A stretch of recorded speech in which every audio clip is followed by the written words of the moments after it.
السلام علیکم۔ شکاریات سیریز میں جو کہانی میں آپ کے لیے لے کر آئی ہوں اس کا عنوان ہے سیر و شکار۔ اس میں جو باب میں آپ کو سنا رہی ہوں اس کا عنوان ہے میرا 39واں گلدار۔ اس کے مصنف ہیں خان بہادر حکیم الدین، فارسٹ آفیسر، یوپی، انڈیا۔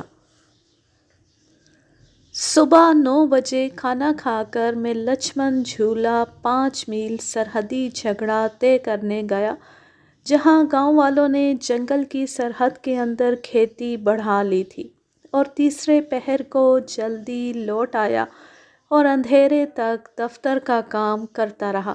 جب کیمپ کلرک چلا گیا تو میں نے بنگلے کے دروازے بند کیے۔ گنگا کے اونچے کنارے پر سرد ہوا بڑے زور سے آتی تھی اور کھانا مانگا۔ میرا اردلی آیا اور کہا کہ احاطے کے دروازے پر گلدار بول رہا ہے۔ مجھے بنگلے کے اندر گنگا کے بہنے کے شور سے نہیں سنائی دیتا تھا۔ میں برآمدے میں آیا، ٹارچ سے دیکھا مگر کچھ دکھائی نہیں دیا۔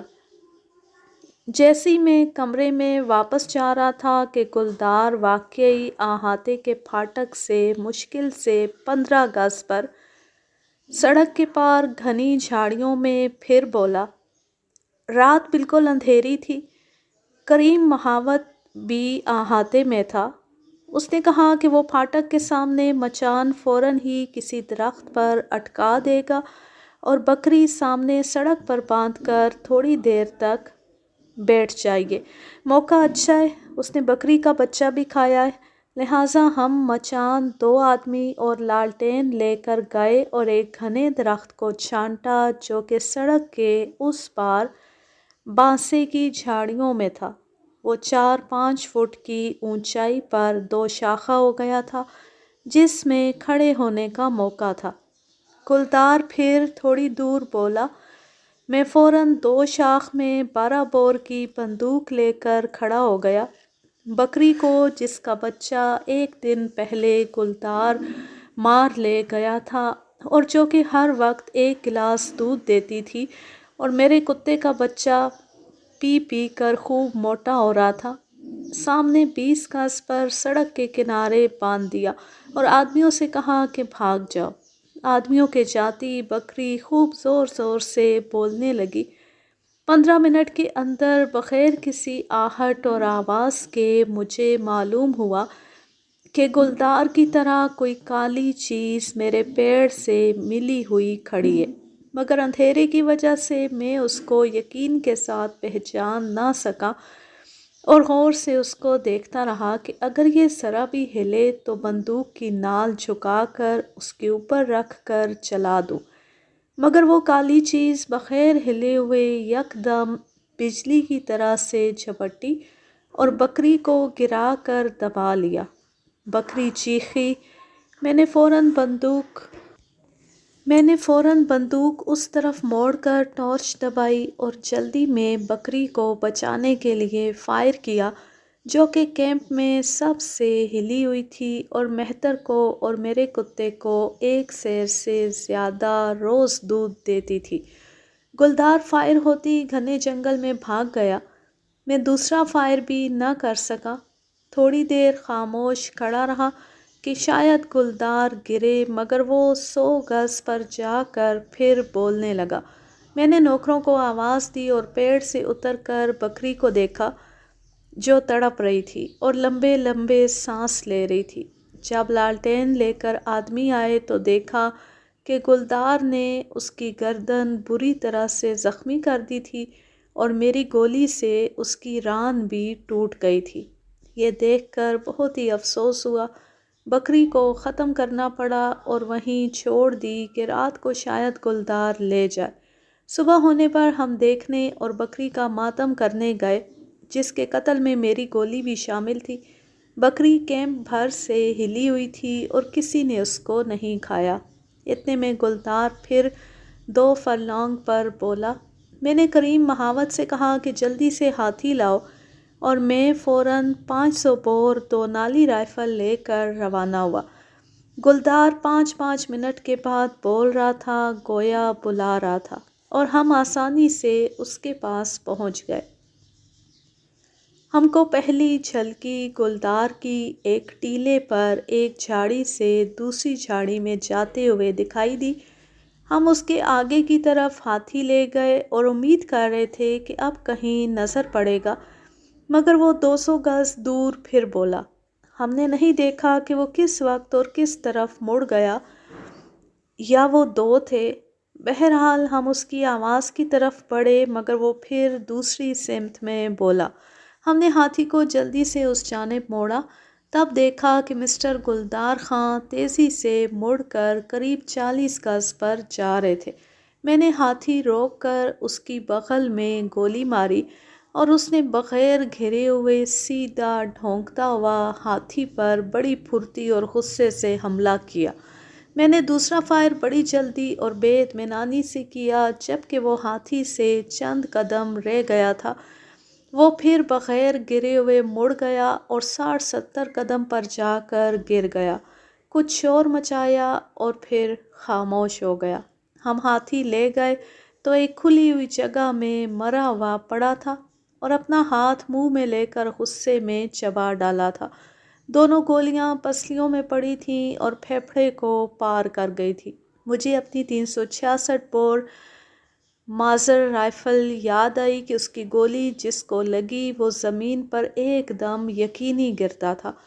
میرے پاس 366 بور کے صرف 4 کارتوس رہ گئے تھے، ان کو شیر وغیرہ کے لیے روکے ہوئے تھا جب تک اور کارتوس آئیں۔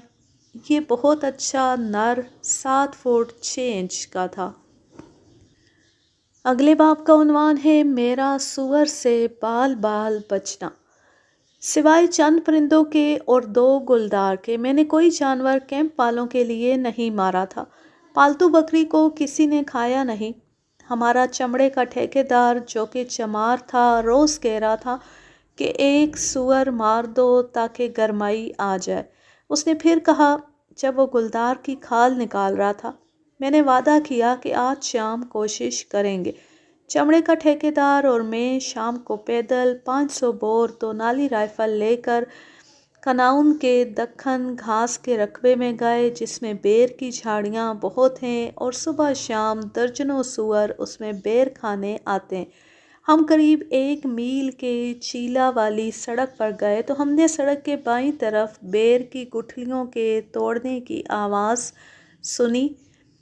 میں ربڑ کے جوتے خاص طور سے پہن گیا تھا اور آہستہ آہستہ پنجوں پر گیا اور سور کے ایک غول سے 40 گز کے اندر پہنچ گیا۔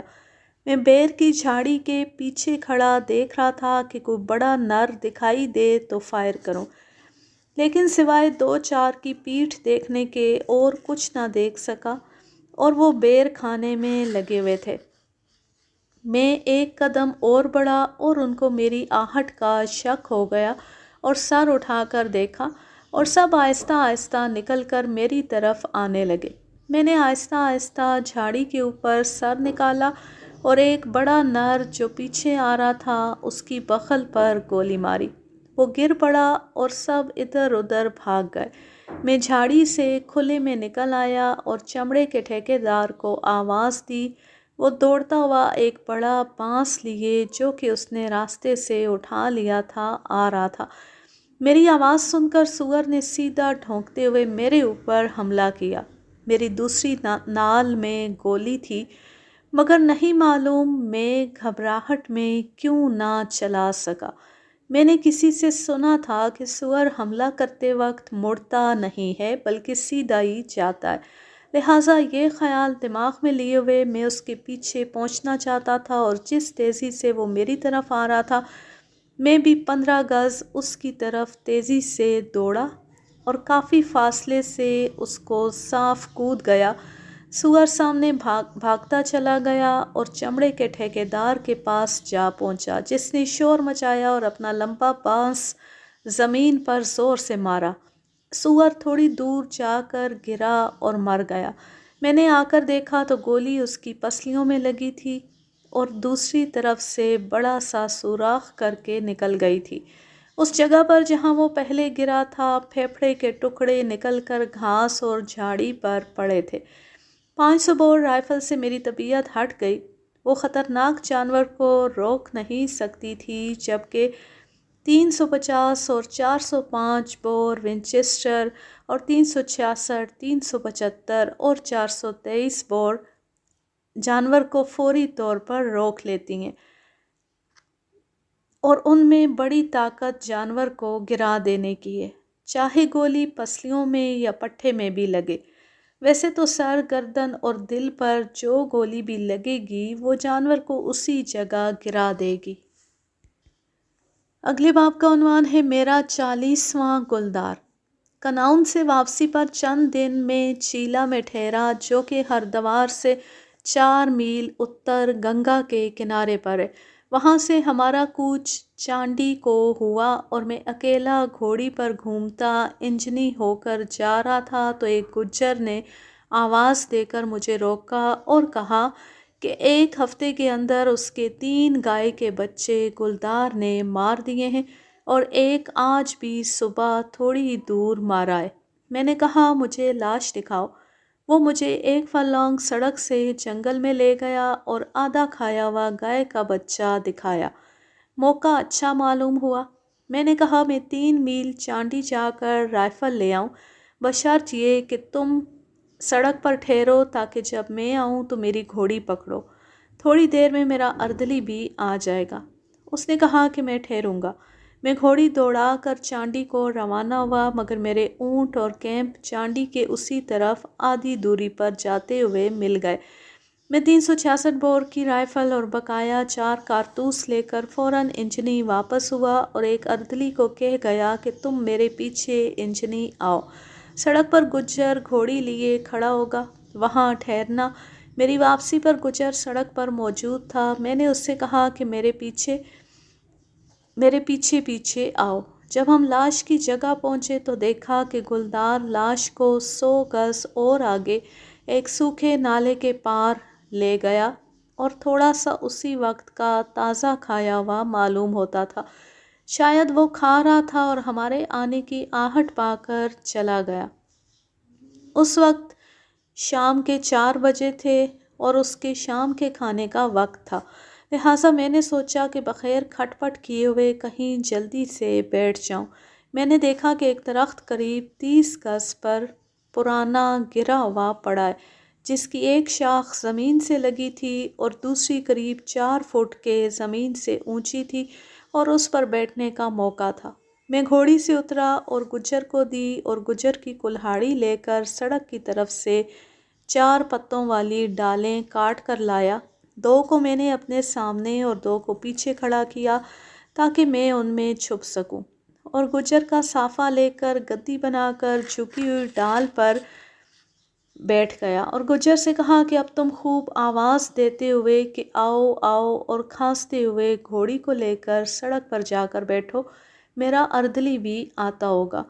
گجر نے جیسا بتایا تھا ویسا ہی کیا۔ میں قریب آدھے گھنٹے کے بیٹھا ہوں گا تو سانبر نے خطرے کی آواز دی۔ میں اس طرف دور تک دیکھتا رہا۔ جھاڑیاں اس جنگل میں نہیں تھیں، مگر اوپر سے جنگل بہت گھنا تھا۔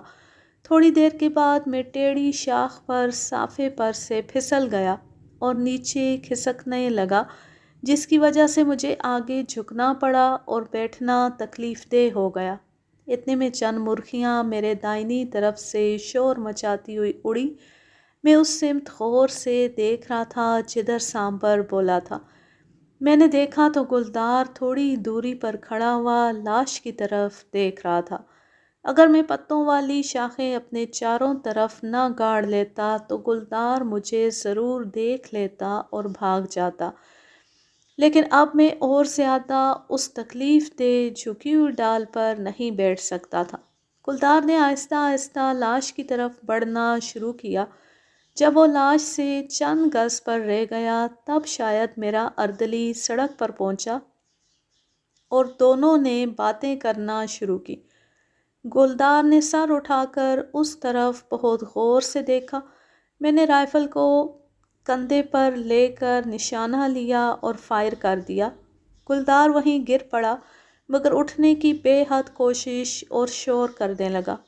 میں نے جلدی سے دوسرا فائر کیا، جو کہ اتفاق سے کان میں لگا اور وہ وہیں رہ گیا۔ میں اس تکلیف دہ ڈال سے کود پڑا۔ آدمیوں کو بلایا، گلدار کے پاس گیا اور دیکھا کہ خوب زبردست اچھی صحت والا نر تھا۔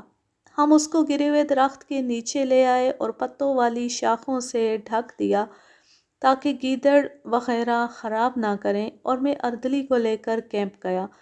دوسرے دن صبح میں نے ایک اونٹ بھیج کر گلدار منگوایا جو کہ 7 فٹ 5 انچ کا نکلا۔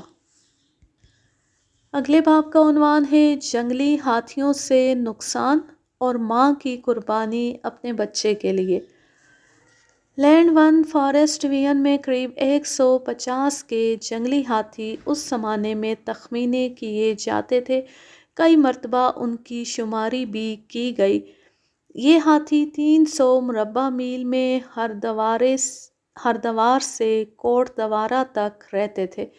وہ جگہ جگہ اکثر دکھائی دیتے تھے، کہیں اکیلے اور کہیں 10-5 اور کہیں بڑے بڑے غول۔ میں نے وہاں 7 برس قیام میں سب سے بڑے غول کو تقریباً 2 درجن ہاتھیوں کو دیکھا۔ وہ آدمیوں اور آبادی سے دور رہتے ہیں، سوائے چند مست اور 2-1 چھوٹے غولوں کے جن کو رات کو کھیتی چرنے کا مزہ پڑ گیا تھا۔ وہ اکثر جنگل کے ٹھیکیداروں کے چھپر اور گجروں کے چھپر جو جنگلوں میں مویشی رکھتے ہیں اور کریم فیکٹریوں کو اور ہردوار کو دودھ سپلائی کرتے ہیں برباد کر دیتے ہیں۔ وہاں آ کر چھپروں کو کبھی کبھی گرا کر جنس، گڑ اور نمک وغیرہ کھانے پر پل پڑتے ہیں اور کبھی کبھی جانوروں اور آدمیوں کو بھی مار ڈالتے ہیں۔ چانڈی سے میں رسیابڑ آیا اور سنا کہ ایک دن پہلے وہاں سے 4 میل پر ایک گجر کا چھپر ہاتھیوں نے توڑ ڈالا اور ایک عورت کو مار ڈالا۔ دوسرے دن میں اس جگہ رینجر، فارسٹ گارڈ اور اردلی کو لے کر دیکھنے گیا۔ وہاں پہنچ کر ہم نے دیکھا کہ 2 چھپر گرے ہوئے اور ٹوٹے ہوئے پڑے تھے اور تانبے کے برتن اور سامان بھی ٹوٹا پھوٹا پڑا تھا۔ 4 آدمی اور عورتیں پھر سے چھپر بنا رہے تھے۔ گدھ چھپروں سے نزدیک 5 پیڑوں کی بقایا لاشوں کو کھا رہے تھے جن کو ہاتھیوں نے مار ڈالا تھا۔ ہماری ہمدردی دیکھ کر یہ سب رونے لگے اور ہم کو چھپر سے 40-50 قدم پر ایک برگد کا پیڑ دکھایا جس کے پاس عورت اور اس کے بچے کو ہاتھیوں نے مارا تھا۔ خشک خون ابھی تک جمع ہوا تھا۔ یہ بہت دردناک منظر تھا کہ ماں کس حد تک اپنے بچے کے لیے اپنے آپ کو قربان کر سکتی ہے۔ انہوں نے کہا کہ صبح کے وقت 2 مرد اور 2 عورتیں ایک بیمار رشتہ دار کو 3 میل پر دیکھنے چلے گئے اور باقی لوگ جانوروں کو چرانے چلے گئے۔ پڑاؤ پر صرف ایک عورت اور اس کے 2 بچے رہ گئے۔ عورت چھپر کے اندر کھانا پکانے کے لیے سامان ٹھیک کر رہی تھی اور 9 برس کی لڑکی اور 3 برس کا اس کا بھائی چھپروں کے نیچے کھیل رہے تھے اور بھینسوں کے 5 بچے بھی باہر بندھے ہوئے تھے۔ ان بچوں نے کچھ جنگلی ہاتھی چھپروں کی طرف آتے ہوئے دیکھے اور شور مچاتے ہوئے اپنی ماں کے پاس چھپر میں بھاگے۔ وہ باہر نکلی تو دیکھا کہ ہاتھیوں نے پیڑوں کو گھیر رکھا تھا۔ وہ جلدی سے ایک خالی ٹین لائی اور اس کو لکڑی سے بجانے اور شور مچانے لگی، مگر ہاتھیوں نے پرواہ نہیں کی۔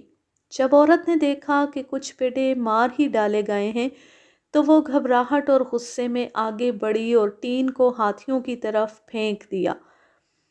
اس پر ایک دانت والا نر عورت کے اوپر چڑھ دوڑا۔ وہ بھاگ کر برگد کے بڑے درخت پر کافی اونچائی پر چڑھ گئی۔ ہاتھی لوٹ گیا۔ عورت نے لڑکوں سے کہا کہ چھپر کے اندر کسی کونے میں چھپ جاؤ۔ گجر مرد و عورت بہت محنت کرنے والے مضبوط اور بہادر قوم ہے۔ وہ جنگلوں میں اکیلے جانوروں کو پالتے ہیں جہاں ہاتھی، ریچھ، شیر اور گلدار بھی کافی ہوتے ہیں اور انہی میں وہ گزر بسر کرتے ہیں۔ عورتیں اکیلی میلوں سے جانوروں کے لیے بڑے بڑے خطرناک پہاڑوں سے چارہ کاٹ کر لاتی ہیں۔ دانت والا نر ہاتھی پھر غول میں شریک ہو گیا اور ایک ایک کر کے سب پیڑوں کو مار ڈالا اور کچل ڈالا۔ پھر انہوں نے چھپروں کی طرف رخ کیا اور ایک چھپر کو گرا کر سامان توڑنا پھوڑنا اور جنس وغیرہ کھانا شروع کیا۔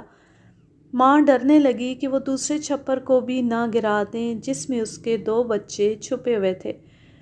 جب 9 ہاتھیوں میں سے چند نے اس چھپر کی طرف رخ کیا تو ماں نے لڑکی کو آواز دی کہ کونے میں پردے کو پھاڑ کر چھپر کے پیچھے سے بھائی کو لے کر جنگل میں بھاگ جا اور کسی جھاڑی میں چھپ جاؤ۔ لڑکی نے بڑی مشکل سے پردے کو پھاڑا اور بھائی کو لے کر چھپروں کے پیچھے بھاگی، مگر بھائی روتا ہوا ماں کی طرف مدد کے لیے دوڑا اور برگد کے سامنے کھڑا ہو کر رونے لگا، جو کہ چھپر اور ہاتھیوں سے مشکل سے 25 گز پر تھا۔ بے کس ماں بچے کو خطرے میں دیکھ کر اتری اور ہاتھیوں نے بچے کے ساتھ ساتھ ماں کو بھی کچل ڈالا۔ یہ غمناک حادثہ معصوم لڑکی سے رو رو کر ہچکیاں لیتے ہوئے سن کر ہم سب کے آنسو نکل آئے، مگر سوائے تسلی اور ہمدردی کی باتوں کے اور کاری کیا سکتے تھے۔ اس واقعے سے 1 مہینہ پہلے ایک دانت والے مست ہاتھی نے ایک آدمی اور مار ڈالا تھا، جب 4 آدمی اپنی بھینسوں کے غول کو ایک دن صبح اندھیرے میں منڈھال ویلی میں پہاڑی جنگل سے بانس لانے جا رہے تھے اور ایک نالے کو پار کیا جس میں کہیں کہیں پانی تھا، تو ان میں سے ایک ٹھہر گیا کہ ضرورت سے فارغ ہو کر آتا ہوں۔ وہ تھوڑی دور گیا ہوگا کہ چیختا ہوا بھاگا۔ اس کے ساتھیوں نے صرف ایک ہی آواز سنی جس سے ان کو شک ہوا کہ کوئی غیر معمولی بات پیش آئی ہے، اور وہ تینوں شور مچاتے ہوئے گئے تو اس کو مرا ہوا پایا اور اس کے پاس سے ایک ہاتھی شیشم کی گھنی بوجھی کی طرف جا رہا تھا۔ لینڈ ون ڈویژن میں ہر سال 1 یا 2 آدمی جنگلی ہاتھیوں کے وجہ سے جان سے ہاتھ دھو بیٹھتے ہیں۔ اگلے باب کا عنوان ہے میرا خونی اور بدماش ہاتھی۔ 2 دن کے بعد میں رسیابڑ سے میٹھا والی جنگلات کے بنگلے میں گیا اور وہاں دوپہر کو ماں رینج افسر، فاریسٹ گارڈ اور اردلیوں کے پہنچا۔ میرے اونٹ اور سامان ابھی نہیں پہنچے تھے۔ میں بنگلے کے برآمدے میں بیٹھ کر میگزین دیکھنے لگا اور آدمی احاطے میں اور کیمپ کلرک کے کوارٹر میں چلے گئے۔ تھوڑی دیر کے بعد بنگلے سے قریب 200 گز پر ٹھیکیداروں کے کلیوں اور گجروں کے پڑاؤ کی طرف بہت شور و غل ہونے لگا۔ رینج افسر اور فاریسٹ گارڈ بھاگ کر جانے لگے۔ میں نے پوچھا کہ کیا بات ہے، تو انہوں نے کہا ہم کو بھی نہیں معلوم۔ یہ شور جب بہت زیادہ ہونے لگا تو میں بھی اس طرف چل دیا کہ دیکھوں کیا وجہ ہے، اور اردلی سے کہا کہ بندوق لیتے آنا، مگر وہ رائفل لے کر پھاٹک کے باہر مل گیا۔ اس وقت شور و غل پہاڑ کی طرف بڑھتا ہوا معلوم ہوا۔ جب میں وہاں پہنچا تو دیکھا کہ قریب 50 مرد، عورت اور بچے سوکھے نالے کے اس طرف 4-5 فٹ اونچے کنارے پر کھڑے شور مچا رہے تھے، اور سوکھے نالے کے اس پار قریب 40 گز پر ایک نر خوبصورت ہاتھی کھڑا تھا اور 2 کالے بھوتیا کتے، ایک اس کے آگے اور دوسرا پیچھے سے اس کے اوپر بھونک رہے تھے، اور ہاتھی کبھی آگے والے کی طرف اور کبھی پیچھے والے کی طرف منہ کرتا تھا۔ وہ بے چین تھا، اور آدمی، عورت اور بچے اس طرف کھڑے تماشا دیکھ رہے تھے اور خوش ہو کر چلا رہے تھے۔ میں نے کہا کہ جب تم اس قدر اس کو چھیڑو گے اور اگر غصے میں آ کر وہ کسی کو مار ڈالے تو پھر شکایت نہ کرنا۔ میں نے کتوں کے مالک سے بھی کہا کہ کتوں کو بلا لو، اور بہت مشکل سے وہ بلانے سے آئے۔ ہاتھی کے پاس سے جب کتے چلے آئے تو اس نے اپنی نگاہ ہم لوگوں کی طرف کی، مٹی سے سونڈ سے اپنے سر پر اور بدن پر ڈالتا رہا۔ مٹی اپنی سونڈ سے اپنے سر پر اور بدن پر ڈالتا رہا، مگر آنکھیں ہم لوگوں کی طرف جمائے کان آگے پیچھے کرتا رہا۔ سب لوگ چلا کر بھاگے کہ آتا ہے۔ میرے ہاتھ میں رائفل تھی۔ میں میگزین سے کارتوس نال میں لے آیا اور دیکھتا رہا۔ جب میں نے دیکھا کہ وہ 4-5 فٹ اونچے کنارے میں اترنے کی جگہ تلاش کرنے لگا تب میں نے ایک فائر اس کے سر پر کیا، وہ چیخ مار کر مرا، اور اس وقت گھبراہٹ اور خوف میں دوسرا فائر میں نے اس کی بغل پر مارا جہاں سے خون نکلتا ہوا دکھائی دیا، اور ہاتھی بھاگا اور قریب 70 فٹ کے اونچے پہاڑ پر تیزی سے چڑھ کر اس کے اوپر سال کا میدانی جنگل تھا اس میں چلا گیا۔ میں قریب آدھا میل تک اس کے پیچھے گیا مگر خونی ہاتھی کو نہ پا کر واپس چلا آیا کہ اب وہ سوچ سمجھ کر آدمیوں کے چھپروں کو گرائے گا۔ واپسی پر دیکھا کہ گجر کا ایک چھپر گرا کر سب سامان برباد کر گیا تھا۔ قریب 5-6 دن کے بعد وہ وہاں سے 7 میل پر رکھی کیش کی طرف مرا ہوا ملا۔ شاید بغل کی گولی پھیپھڑوں میں پہنچ گئی کیونکہ سر کی گولی دماغ تک نہیں پہنچی، نہیں تو وہ پہلی گولی میں گر جاتا۔ آج کے لیے بس اتنا ہی، اب میں لیتی ہوں آپ سے اجازت۔ جہاں رہیں خوش رہیں، شاد و آباد رہیں، ہنستے مسکراتے رہیں۔ اللہ حافظ، اللہ نگہبان۔